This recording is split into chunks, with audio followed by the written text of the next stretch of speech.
looks like a lot of fun, but if you want to be even at all successful, you have to put in work that is in no way, shape, or form fun. You have to do drag when that's the last thing you want to do, and it's just, you take the gigs and you treat it like work, because that's essentially what it becomes if you're serious about it.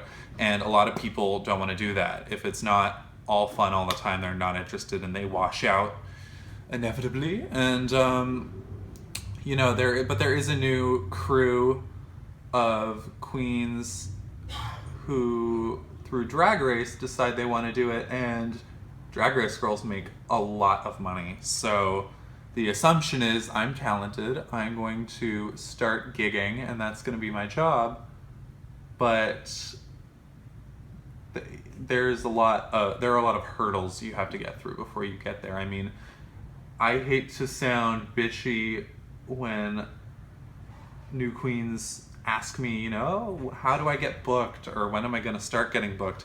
But I do let them know, if you can get booked straight away, if you can, find a way to get in good graces with show directors, more power to you. But in all likelihood, you do need to pay your dues performing for free, amateur contests, benefits, stuff like that. And that's just, that shouldn't be a problem, because if you're not doing drag for fun first and foremost, and if you're not doing it because you love it and it's your art, and you're just doing it because you want it to be your career and you want to make as much money as possible, you're in the wrong bracket then, because it is not a hotbed of financial security. It is, crazy, wishy-washy. I mean, that's showbiz, and I started doing it just because that's what I knew I wanted to do. And then when people were booking me after a while and paying me, I was like, are you shitting me?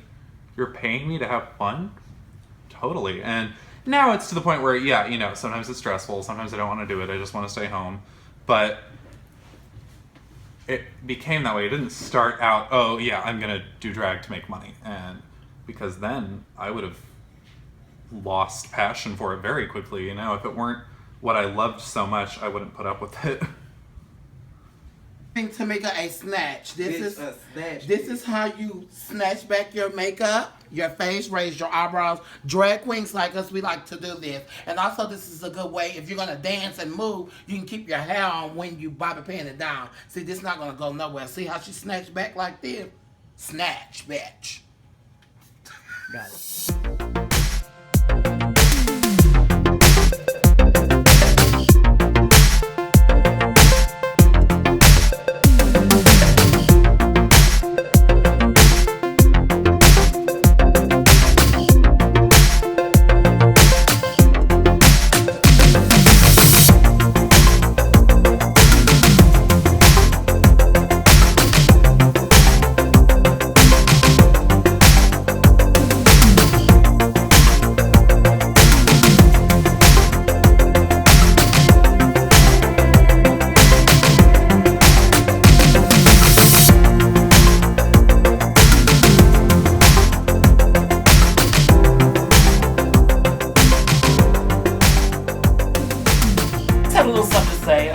Noticing this big influx of drag queens, and everybody is doing these YouTube, and they're painting beautifully, and I think, but girls to me are just not putting in their dues. Like, I remember when I was walking out with notepads, Sally Hansen spray, girl, and being pushed out on stage with birdseed titties. Stop talking about me like that. Stop talking about me like I'm not here. But, I feel that girls nowadays feel they're entitled, and I think you really have to put in your dues and really push, and get your promos, get your look together, get your what you're selling together. I mean, really promote yourself and get out there and promote yourself. I mean, make yourself a product. But ultimately, you have to put in your dues. You have to do time. You have to do charity work. That was what I was brought up on with the Dion family. They do a lot of charity in Houston, and that's what I basically in drag started out doing, was charity and just doing shows for free. And you have to do that and put in your time. So girls, stop being so shitty and put in your dues. Put in your dues. Constantly in the public eye and doing things. Is it hard to find love? Well, this is the thing. You don't find love, love finds you.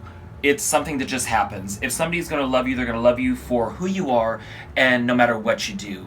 I'm lucky enough, I've been with my husband almost 7 years now, and we'll be getting married in March. He lets me be in the limelight, but he supports everything that I do, and I think that's very important. I think the gay community, I think we all get caught up so much and about, we have to have somebody to love, we have to have somebody to love. Baby, learn how to love yourself. Like RuPaul says, love yourself before you can love anybody else, and that's a very true statement. So find somebody who loves you for who you are, what you do, what your passions are, what your passions aren't, that they love you as a whole and just you as a person. So my gays out there, y'all stop rushing into love. Love will find you when the timing is right. How have I kept doing what I'm doing with all the new girls and coming in and like all the older queens that are still out there? Again, I think it's one of those things, it's promoting yourself. It's not giving up. This is an art, and you have to treat it as such. And you also have to treat it as a business. You have to be professional. We all have our moments where sometimes we might get a little cocktailed, we do this, but ultimately you have to be professional, you have to promote yourself. Remember, you're the product, you have to sell it. So how I've lasted all this time is, if anybody watches my Facebook, I am promoting all the time. I have a 40-hour-a-week job, and I put another 40 hours a week into my show and what I do. So I think it's staying current, staying out there and in the public eye, and just making sure that you're doing what you need to do to make sure that your drag is seen and out there in the best. Yeah. You know. And you know, there is a lot of queens that I have been watching since, God, almost 3-4 years now that they've been coming out. Chloe Knox is one of many that, not just because she's sitting here, but one of the many queens that I've watched grow and mature and just become her own person, and that paints beautifully and does her own thing and doesn't put up with people's shit and just does what she wants to do. And for me, that is really admirable, that she is just her own person. So all you queens that are up and coming, watch the new queens that have come out before you, because really they are the ones to follow. And remember, follow your elders too, honey, because that's where it's all at.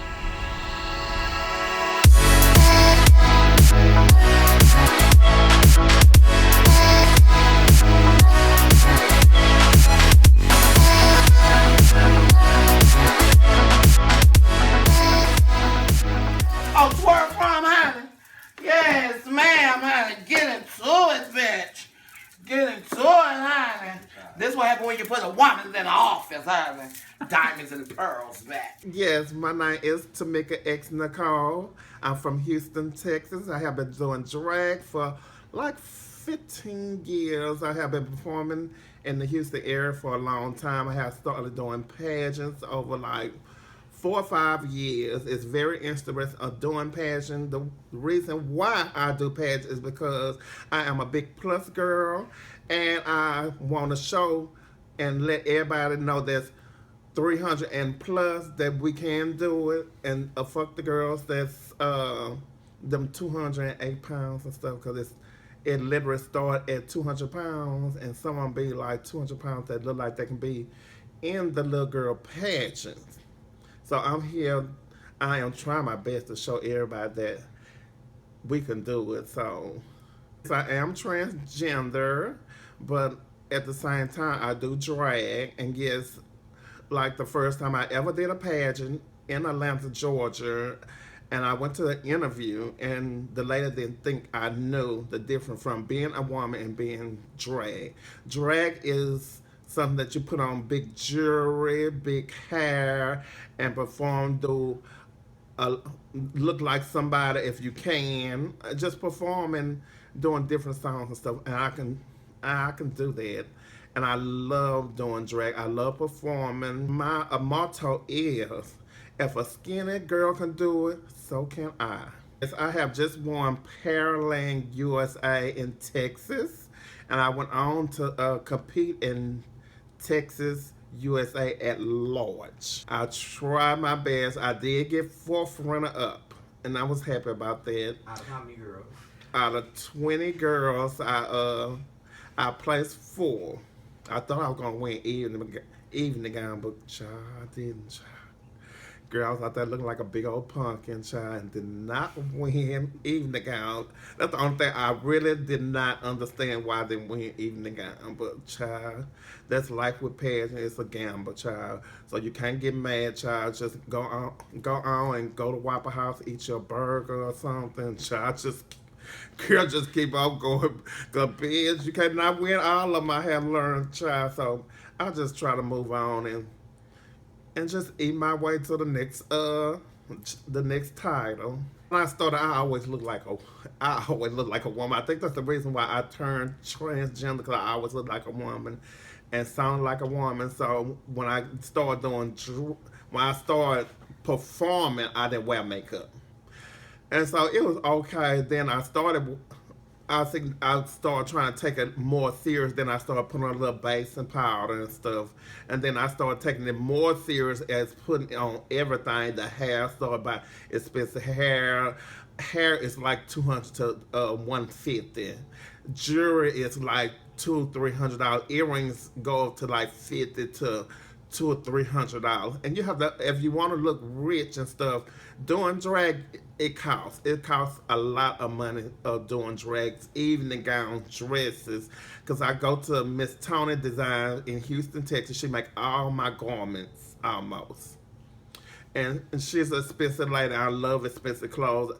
One thing about her, I can say that have none of my clothes ever ripped or tore. So that's why I love Miss Tony very dearly. I thank her for working with me, and people that do my hair pieces like Q, Bree, Miss Red. I love all of y'all from making me look like the woman I am today. The people that have painted me like Miss Kimaya, Miss Amani Nicole Davenport, LJ from giving me the opportunity to win his pageant, and to Craig Henderson for letting me come to Texas. I really enjoyed myself. And I was painted tonight by Robert. Y'all see, I look cute, bitch. I look gorgeous. I'm important, bitch. I'm important. That's my thing now. I'm important. Okay. My name is Taylor McIntosh, and I'm an MC in Houston, Texas. You can catch me each and every Saturday at Club 2020, where I do host a show. My journey on becoming a transgender, it's really crazy, because at first I never thought I wanted to be a transgender. I never thought that I wanted to do drag. I came out as a boy. I went to the club. I seen the MC, I seen the drag queen, I seen the attention and the spotlight that they had, and I seen the glitz and the glamour. I got on the mic one time, I wasn't even dressed up, it was just me. I was just doing it, and people was like, your personality, and you crazy, and we like you, and we love you, la la la. So I started doing drag, so makeup and hair and stuff. I found that I like it. I like to get beat and pretty and glamorous on and take pictures and pick the difference between being trans and drag. I'm going to get down to the bottom of it. It's like this. Transgendered is somebody that wants to fit in society. They want to live, walk, breathe like a woman. They don't want to put on all the big hairs and the jewelry. They want to be in society. They want to have a job. They want to have a husband. They want to have a family. Drag, to me, is different. Drag is what you go to the club to do. Drag is when you get painted to go tip out at the club, put your earrings on, and you go out with your good girlfriend at the club. Drag queens do not take hormone pills to get breasts. Transgenders have breasts. Drag queens don't. It be bras and stuffings. So that's how it is a difference between a drag queen and it's a transgender. The drag in Houston, I can say this. I do feel like it failed and it need help. Houston have some good, whether you're a newcomer or a veteran, we have some good girls out there that really have what it takes to be that drag girl. But see, Houston is shady wing when it comes to shows and booking. That's the problem. It's not with the drag. It's with the people that's behind it that can book you, that can get you out there, that can get you the exposure, that can get you on the show. It's always just because you're my good girlfriend, I'm going to book you. I'm not going to try this new girl, or I ain't going to try this old girl. I ain't going to do this. I don't like how she look, or she don't do that. I feel like if the promoters and the people people that's doing the booking will sit down and actually be real and know that your friend is horrible and don't need to be on the show. Don't put your friend on the show, because I know if I'm ever on the show and I don't think my friend is qualified for that job and somebody else, I'm not going to shake that other girl. I'm going to give her a try, because again, you never know what new talent might bring, what the old talent might bring. I think new and old need to come together. That's the problem in Houston. Drag. I think in nowadays how life is, we all need to come together. Even with myself, okay, everybody view me. I know I'm the mouth of the South. I speak and I claim, and yes, sometimes I thrive on the mess. I thrive on the negative energy, and I feeds it. But then also I have noticed there comes a time in life when you have to change, because that's something that you don't want to do all your life, because everybody will always attack you, whether you're right or whether you're wrong. You're still gonna be that person that's always there, that's always been attacked, that's always been brutalized, and want nobody never know and hear your story. So I think me, and for myself, I'm changing. Whether people see it or not, I'm changing in the inside, I'm changing in my mind, I'm changing who I am, because I don't want to be that person. And I want everybody to get on the board and change. It's never too late. It's never timeless. Always remember, you can always change and think positive. And at the end of the day, love on you, love on me, and let's love on each other. The art of drag. Many think that it's just only strictly drag queens, but in real life, it's also males as well. And I feel like, personally, as a male entertainer, that we also do just as much. We wear makeup from time to time. We have fancy costumes. We dance. We do ballads. We're just as much as a performing entertainer as a drag queen. For someone like me, I am rather new to it as well, but I'm not new to the stage life. And I have many males that have inspired me, but unfortunately, they tend not to get as much recognition as I feel they should. This very day, I still find it very strange, very, very I really just don't appreciate that, we don't get as much recognition, because we're the bomb, we're the bomb.com, as we like to say. But really, being a male entertainer is just like being a drag queen. Again, like you said, we have just as much passion when we hit the stage, and it kind of sucks. It just really kind of sucks, because I get out there with my best costumes and I impersonate. I dance my heart away, and I just feel like the crowd sometimes, now I will say sometimes, the crowd sometimes still don't react the way I feel they should. And oftentimes when you hear there's a show going on, you often hear people say, there's a drag show going on, but never nothing about a male. So typically when a male kind of step onto the stage, it's just kind of like people are just looking. Now some are amazed, but again, I just don't feel like overall it's not enough. It's not enough. And it's already tough in this world as it is. And I find it actually sometimes to where us males, it's so rare that also some of us males find ourselves competing against each other. And yes, it's like that in the drag world, but it's even more. It's just the competition is that much more tough as a male entertainer, because many are scared to get out there. Again, not enough recognition. Some people's feelings get hurt. So when you're putting your heart into it, really, it's just, you got to go out there with what you have, and that's just what I do. I mean, at this point now that I'm at, I know when I get out there on the stage that I'm just doing it for me, and I treat this just as if though it's my 9 to 5, and I feel like that's the best thing you can do. Think about it. If you're going to work, it's kind of like, it doesn't matter who's at your job. You're there to do what you need to do, regardless, what the outcome is, as long as you're getting your check. So typically if I get a booking, whether someone likes me or not, I'm just going to get out there and I'm going to do what I do. And that's just the best way to look at it. Again, sometimes the reaction is not what you want, but all you can do is just continue working towards it, honestly. And talking about the love life, as a male entertainer, as a drag queen, I feel like it all kind of coincide with each other, kind of bump heads with each other, because I often find that, as a drag queen, people, I don't want they know drag queen. I don't want, this kind of stuff. It's actually almost the same thing when it comes to male entertaining. You got people that stereotype, you wearing makeup, you got these stones on and things like that. But I feel like that doesn't make me any more less than a man that I am. Because on stage I'm a man, off stage I'm a man. I'm just entertaining. That's simply what I'm doing.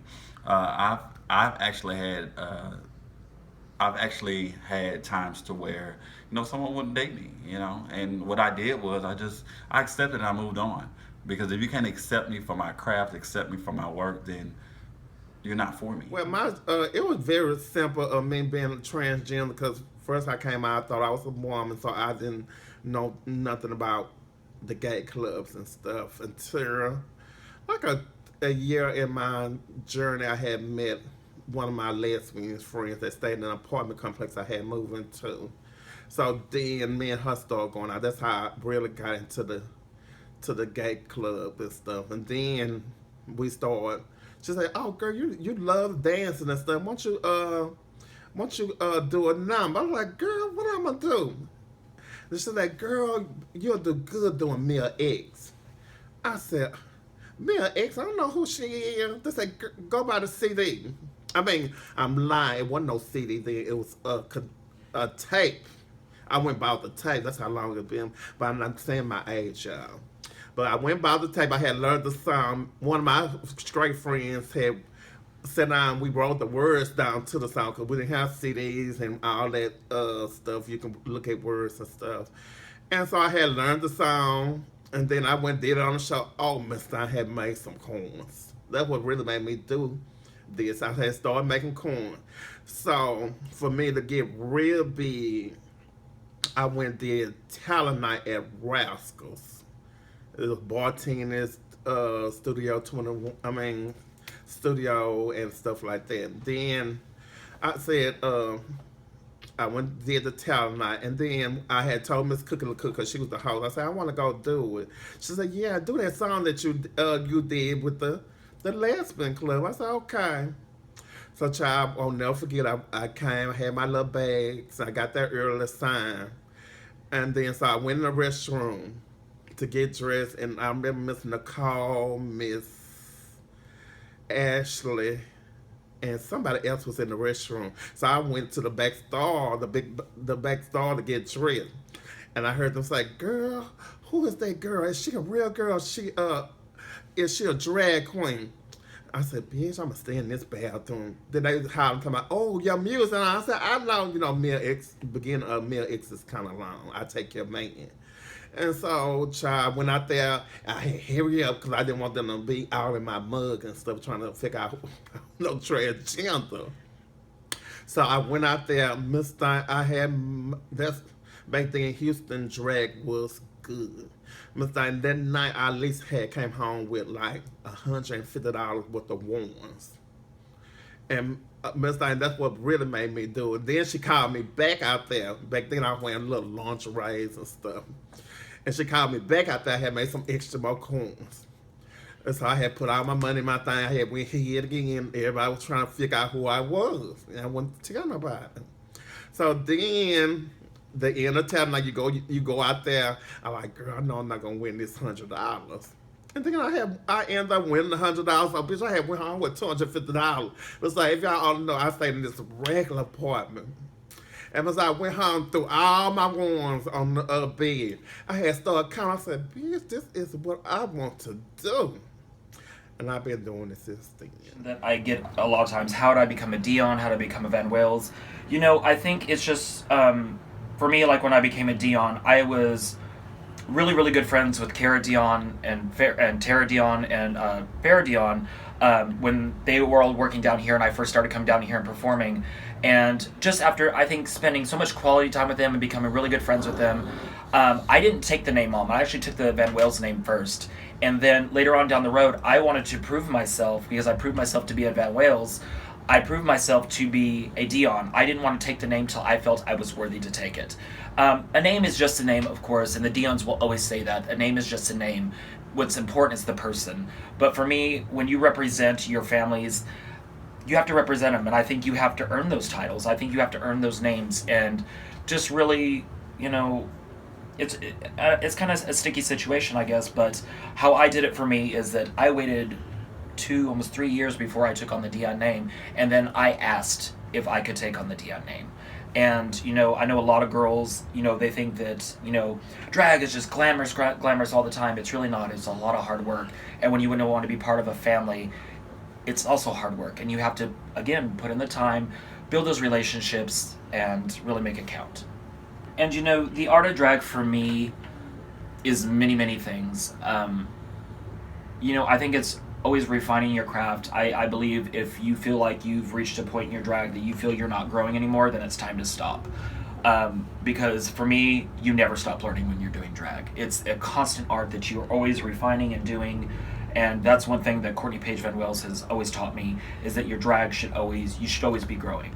For me, my family knows that I do drag. Coming out to them was not easy at first. Well, my dad specifically, but my mom she always said she knew, but I think after they knew I was gay and that I was a professional in my personal life and everything like that they realized that what I do in my social and my personal life is just an extension of who I am. Drag does not mean that I want to be a woman. Drag means that I'm an entertainer and that I want to entertain people. And for me, this is my canvas and this is my art. So for all you people or up-and-coming queens or who have not come out to their parents yet, do it when the timing is right. Do it when you feel you have the courage and you have the strength to come out. Don't do it before. Don't be pressured into it. Do it when you feel the timing is right.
Also known as Avita Longoria here in Houston. I'm a seamstress, costume designer for some of the local queens here in Houston. Most notably known for a few dresses that I did for Chloe Knox, as well as former Miss Universe. She was Miss Texas, Miss USA, and Miss Universe, Triple Crown winner in 1995. I did a dress for her for the Pride Parade. So those are probably my more noted designs, but I work for everybody. Tatiana, a lot of the newer queens. I remember when I was first starting in drag and looking to get, good drag costumes from some of the local designers. They all kind of turned their nose up at me because I wasn't well known as some of the other girls. So I really make it my gig to help the up and coming girls and the girls that might feel like feel the same way I felt with noses being turned up at them. So that's really what I do, and I love what I do. One of my pet peeves is when girls want something for free with a quick turnaround. I'm all about, a budget and stuff like that, and, what I make is on a budget, but it looks phenomenal, and that's what I do. So, every year when casting starts for RuPaul's Drag Race, and the new season is confirmed, people invariably hit YouTube and social media with the potential queens or the cast predictions. And I mean, I want to see people open themselves up more to more obscure queens, because of course the ones they immediately go for are the social media famous queens. And that's not necessarily a bad thing towards them. People like Ariel Versace and Bible Girl and Rubber and Lisa and Shea Coulee and Mayhem Miller and all of them. But I mean, it's typically the same queens every year, and a lot of them do audition and don't make it on. So I think, you know, if people really have an interest in putting predictions and they want it to be like, oh, I was right, these people did make it on, or this person did make it on, they need to open themselves up more to other queens, because everything isn't about social media. I mean, RuPaul doesn't look for the most pre-show famous queens to put on. A lot of the times the queens are people you've never heard of, people like Chi Chi DeVayne and Max from season 7, you know, people who essentially came out of nowhere, but anyone can send in a tape. And oftentimes the ones that have what Ru is looking for are the ones that you maybe haven't heard of. Do you get discouraged when you don't get a call back? Oh, of course not. I don't ever get discouraged. I mean, there are times where I get a little bored when I'm just like, you know, it's just, you know, doing the same thing, spinning my wheels. But, I mean, I'm amazed I don't run out of steam faster, because I just think, you know, okay, well, on to the next thing, you know. In show business, you just have to, any sort of show business, or anything in general, really, you have to go in with the mindset of accepting it's probably not going to work out. And people always say, oh, that's negative. That's not negative. That's just the nature of the beast. I mean, it doesn't mean you did poorly or you're not good. It just means this time it was a no. Maybe next time it'll be a yes. I mean, it's, you know, that's what separates the people who make it from the people who don't. The people who accept it has nothing to do with them being not good enough. It just means they have to keep trying. Not RuPaul's Drag Race has been bad or good for the drag community, but it's up in the air, really. There are many arguments for one way or the other, but one of my favorite things that it's brought is bar drag races, because, I mean, they're everywhere. Like, they mentioned Sasha Bell's Drag Race at the season 7 reunion, and I mean, that is one of many. Bar drag races are everywhere, and I don't know if a contest like that, other than pageants, probably existed beforehand, but now it's a whole thing in itself. And I think it was about a month or two into me performing, my friend told me, oh, I'm doing this thing, EJ's Drag Race. And I thought, oh my God, there's no way I'm ready for a drag race. But I knew she certainly wasn't ready for a drag race. And I thought, hey, if she can do it, I can. So EJ's, which is now closed, had a drag race hosted by Miss Gay Texas America 2014, Miss Jessie Love Blake.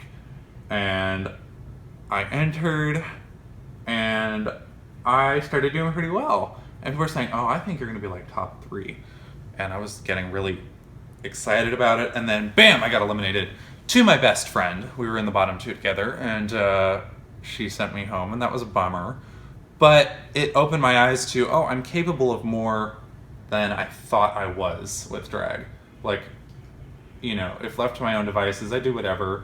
But when I have a fire lit under me, like a competition does, I can do a lot more. So I did EJ's Drag Race All-Stars a few months later, and I think I came in like 5th place.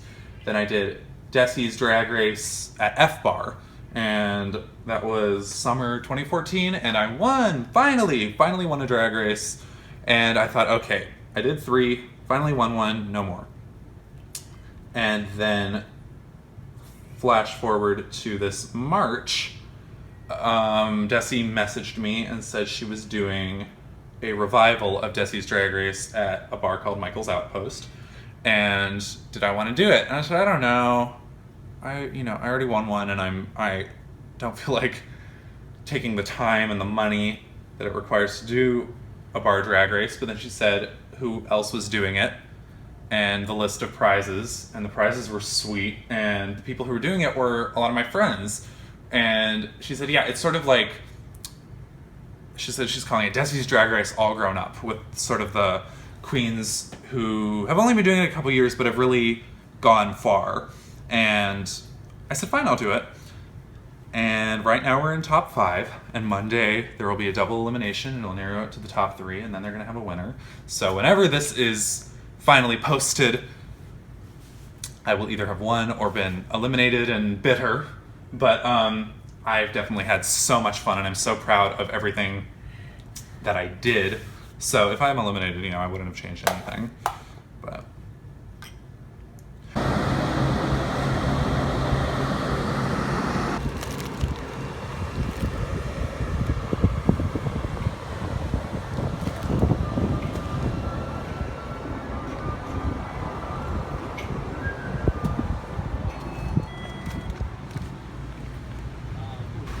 if you're gonna do drag, you know, a lot of people are just fine with liquid foundation or like, you know, Chanel or Dior or MAC, but ultimately it's drag. It's a lot like theater stage makeup.